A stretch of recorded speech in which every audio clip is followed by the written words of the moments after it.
आज अपने पद से सेवानिवृत्त हो रहे हैं और गुरुवार को विदाई समारोह में मुख्य न्यायाधीश एनवी रमन्ना ने कहा कि सुप्रीम कोर्ट कॉलेजियम ने उनके कार्यकाल के दौरान कई हाई कोर्ट में 224 जजों को सफलतापूर्वक उन्होंने नियुक्त किया। साथ ही दिल्ली हाई कोर्ट से संबंधित लगभग सभी नामों को मंजूरी दे दी गई।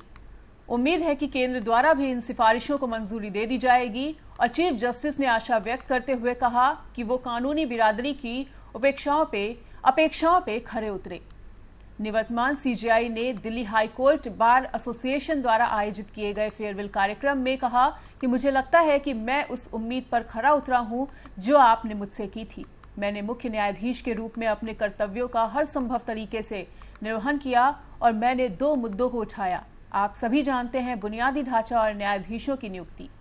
धन्यवाद सुप्रीम कोर्ट और कॉलेजियम में जजों द्वारा दिए गए समर्थन से अपने हाईकोर्ट में लगभग 224 न्यायाधीशों को सफलतापूर्वक नियुक्त किया है।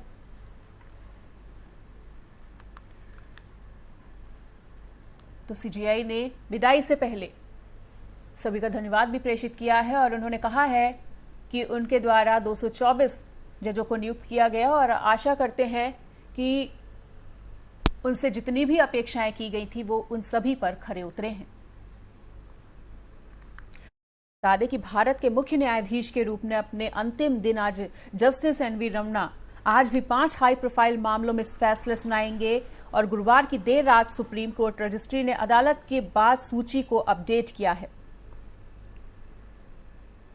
तो सुबह जिन 5 मामलों में फैसला सुनाया जाएगा उसकी सूची भी कुछ इस प्रकार है। चुनावी मुफ्त योजना पर भी आज अहम फैसला आना है। 2007 गोरखपुर दंगों पर की याचिका पर भी आज फैसला आना है। कर्नाटक खनन मामला है। राजस्थान माइनिंग लीज इश्यू है। दिवालियापन कानून के तहत परिसीमापन कार्यवाही पर विनियमन होना है और चीफ जस्टिस ने गुरुवार को इन 4 मामलों पर सुनवाई की थी। तो आपको बता दें कि अपने कार्यकाल के दौरान सीजेआई ने 224 न्यायाधीशों को सफलतापूर्वक नियुक्त किया है और उन्होंने कहा है कि मुझसे जो भी उम्मीदें लगाई गई थी, मैं आशा करता हूं कि मैं उन उम्मीदों पर खरा उतरा हूं।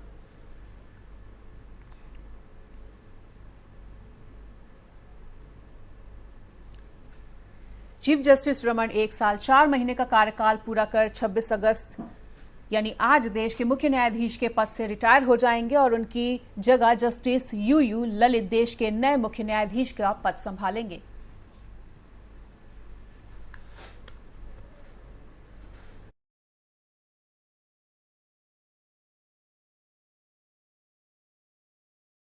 इसी खबर पर अधिक बातचीत करने के लिए हमारे साथ एडवोकेट एपी सिंह जी जुड़ चुके हैं। तो एपी सिंह जी, जिस तरह से आज सीजेआई रिटायर हो रहे हैं और आज भी अपने रिटायर होने से पहले वो 5 अहम फैसले सुनाएंगे, कैसा रहा उनका कार्यकाल?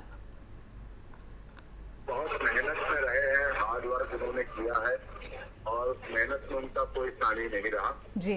कार्यकाल के दौरान जब जस्टिस रहे तो इंडिया रहे जी और बहुत मेहनत रही। और सोचिए आप, ऐसा नहीं होता शहर वाले दिन तो बस दूसरा तरह का माहौल होता है, लेकिन वो लगातार इन सब बातों में मेहनत किया। रात तक सोचिए आप काम कर रहे हैं, काम के आखिरी स्तर तक काम करने के लिए कटिबद्ध हैं। ये प्रेरणा जैसा है जी। ये एक प्रेरणा स्रोत के रूप में काम करते हैं हमारे देश की न्यायपालिका पर, न्यायिक पद्धति पर, देश के न्यायाधीशों पर। आखिरी रिटायर होने के आखिरी दिन तक 5-5 फैसले करना, सुनाना, अनाउंसमेंट करना।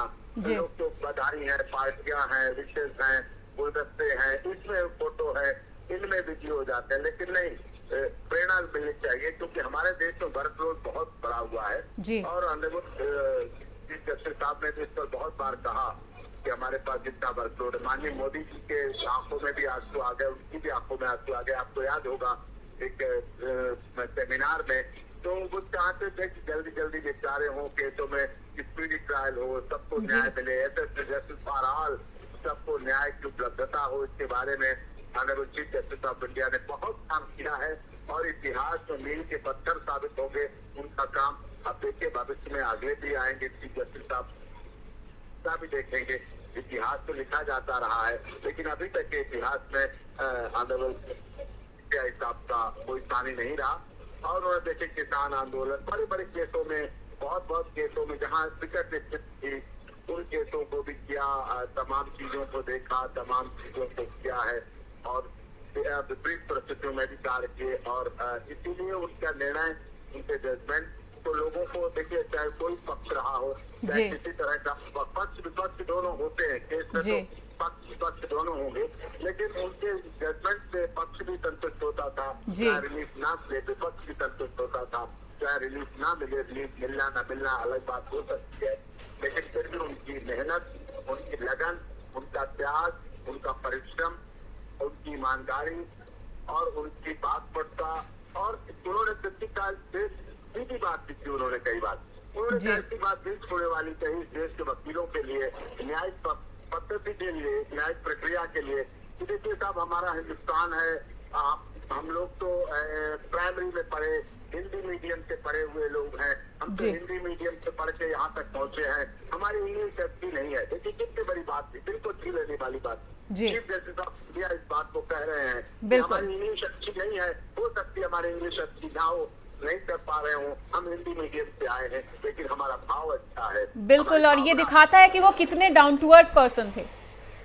इससे ये पता चलता है, आज उसके फेयरवेल पे हमें एहसास होता है कि वो लोगों को दिल से छू लेने वाली, ये लोगों को फीलिंग होती है। हमारे देश में भाषा की प्रॉब्लम है, भाषा की एक्सपर्टाइज नहीं है लोग इस तरह के, क्योंकि विभिन्नता में एकता वाला देश है, अनेकता में एकता वाला देश है। हमारा कदम कदम पे खान पान बदल जाता है, भाषा बदल जाती है, बोली बदल जाती है, कपड़े बदल जाते हैं, रंग रूप बदल जाता है। तो ऐसे देश में हम रहते हैं, लेकिन अनेकता में एकता वाला हमारा देश सबकी एकता की बात करता है। राष्ट्रीय ध्वज जब लहराता है तो राष्ट्रगान होता है, तो विभिन्न भाषाओं के लोग हो सकते हैं, विभिन्न रंग, जाति, धर्म, क्षेत्र, संप्रदाय के लोग हो सकते हैं, लेकिन हमारी एक अनेकता में एकता की बात को माननीय सीबीआई साहब ने सदैव इस बात को अग्रसर किया है। बिल्कुल एपी जी, तो डाउन टू अर्थ पर्सन तो सीजीआई हैं ही, और अपने कार्यकाल के दौरान 224 न्यायाधीशों का भी सफलतापूर्वक उन्होंने नियुक्ति की है, ये भी एक बड़ी बात है। बहुत उन्होंने कॉलेजियम सिस्टम में, और वो चाहते थे और जल्दी न्यायाधीश नियुक्त हों, ज्यादा अदालतें बने, अच्छा इंफ्रास्ट्रक्चर बने, अच्छी सुविधाएं वकीलों को मिले, चैम्बर मिले। उन्होंने यहाँ तक कहा कि हम तो झोपड़ी में भी बैठ के हमने वकालत शुरू की थी, सोचिए छप्पर में, एक ऐसा वर्ड था छप्पर झोपड़ी, तो वहाँ से ऊपर तक ले जाना कि अब तो आप लोग चैम्बर में वकालत करते हैं। तो ये फुल टाइम कर सकता है, बहुत बड़े दिल वाला व्यक्ति कह सकता है, कि आम नहीं कह सकता व्यक्ति, उसके लिए दिल बड़ा होना चाहिए, उसके लिए बड़ा दिल करना पड़ता है। और उन्होंने न्यायाधीशों की भी नियुक्ति की, बड़े बड़े फैसले किए, और बिना किसी दबाव में। देखिए कई बार मीडिया का दबाव होता है, और उन्होंने साफ तौर पे कहा, मैं आपको याद होगा निर्भया के केस में कहा करता था मीडिया ट्रायल नहीं होना चाहिए, हाथरस के केस को मैंने कहा मीडिया ट्रायल नहीं होना चाहिए, लेकिन उन्होंने भी अब कहा, honourable chief justice of India ने भी कहा कि मीडिया ट्रायल नहीं होना चाहिए, मीडिया ट्रायल गलत है, मीडिया ट्रायल से हम लोग दबाव में आते। इस बात को माना, न्यायाधीश इस बात को मानने पर तैयार नहीं होता है, कहना नहीं चाहता कि हम दबाव मत, लेकिन आज चीफ जस्टिस ऑफ इंडिया से उन्होंने कहा कि मीडिया ट्रायल से हम लोग दबाव में आते हैं, प्रेशर पे आते हैं, हमारे फैसले में फर्क आता है, और ये नहीं होना चाहिए। इसलिए न्यायालय को मीडिया ट्रायल नहीं होना चाहिए, और इस तरह केसों में मीडिया ट्रायल रुकना चाहिए, मीडिया का दबाव नहीं आना चाहिए, सोशल मीडिया पे हम पे दबाव नहीं बनाना चाहिए। सोशल मीडिया को भी उन्होंने अंगीकार किया, सोशल मीडिया की महत्वता बढ़ती जा रही है, सोशल मीडिया का प्रभाव बढ़ता जा रहा है, सोशल मीडिया हमारे समाज का एक बहुत मजबूत अंग बनती जा रही है, उसको उन्होंने स्वीकार किया। वो सच को स्वीकार करने वाले चीफ साहब थे, तो ऐसे चीफ साहब थे जो सच को स्वीकार करते थे। स्वीकार तो बहुत लोग कर लेते हैं, लेकिन उसको सामने नहीं कह पाते, साइज पर बैठ के नहीं कह पाते, कोर्ट पर बैठ के नहीं कह पाते, अपने फैसलों में नहीं कह पाते, लिख नहीं पाते हैं। ये चीज होती है जो कि महत्वपूर्ण है, उन्होंने कही, और ये तरह यादगार रहेगी लोगों से। हमारे देश के नए युवा आएंगे जो लीगल फैकल्टी में आएंगे, वकालत में आएंगे, वकालत के माध्यम से जुडिशरी में आएंगे, जुडिशरी से आगे बढ़ेंगे, वो चीजें भी जाएंगी, और उन लोगों पे, और मोदी जी भी उनकी बात के कायल थे, जी बिल्कुल, उनकी बात को समझते थे। जी बिल्कुल, और एपी जी हम चाहेंगे कि आप उन ऐतिहासिक फैसलों का भी जिक्र करें जो उन्होंने चीफ जस्टिस रमन ने अब तक के अपने सफर में दिए हैं। उन्होंने शिक्षा भी बहुत, अब कई चीजें हैं, अब वही चीजें हैं, केसेस मीडिया ट्रायल हो जाते हैं, उनकी बात अलग हो जाती है, वो जनता में चले जाते हैं, लेकिन कई ऐसे फैसले हो जाते हैं जो इतिहास में बाद में उभरते हैं, बाद में उन्हें याद किया जाता है, उनको चला जाता है। इससे उनके असंख्य फैसले हैं, असंख्य फैसले हैं जो कि बहुत उन्होंने बात पक्का के साथ की। और स्पीडी ट्रायल की बात, उन्होंने स्पीडी जस्टिस स्पीडी मिलना चाहिए, लोगों को न्याय उपलब्ध होना चाहिए, न्याय की त्वरित कार्रवाई, जस्टिस डिले जस्टिस डिनाइल पर उन्होंने बहुत इस पर प्रभाव किया। और ये भी उन्होंने कहा, सर ऐसा भी नहीं कहा जस्टिस हरीश जस्टिस फरीद कि जल्दी में न्याय, कई मामले ऐसे हैं मध्य प्रदेश के थे, वहाँ पे हमारे कई मामले ऐसे थे, उनमें नीचे अदालत ने मीडिया ट्रायल की वजह से 10 दिन में 15 दिन में फांसी की सजा दे दी और वो सीधे तक यहाँ आए तो उनको भी नीचे वापस भेजा कि नहीं रिट्रायल कीजिए। ठीक है सर जी, तो इस तमाम बातचीत के लिए आपका बहुत बहुत शुक्रिया। और बता दें कि सुप्रीम कोर्ट से अधिवक्ता AP सिंह जी हमारे साथ जुड़े थे और उन्होंने CJI रमन के सफर के बारे में तमाम अहम जानकारियां दी और ये भी बताया कि उनके अभी तक के करियर में, उनके अभी तक के सफर में कौन कौन से ऐतिहासिक फैसले भी उन्होंने दिए हैं और ये भी बताया कि कितनी डाउन टू अर्थ पर्सनैलिटी है उनकी, कितने बड़े दिल को CJI रमन रखते हैं और जो भी आज तक उन्होंने फैसला दिया है वो चाहे किसी को भी दिया हो उससे हर कोई संतुष्ट रहा है। और दिल्ली हाई कोर्ट का जो अनुभव है वो भी उनका सुप्रीम कोर्ट में काम आया, ऐसा कहना है CJI NV रमना का। तो आज वो रिटायर हो रहे हैं और रिटायर होने से पहले भी आज 5 अहम मुद्दों पर फैसला आना है।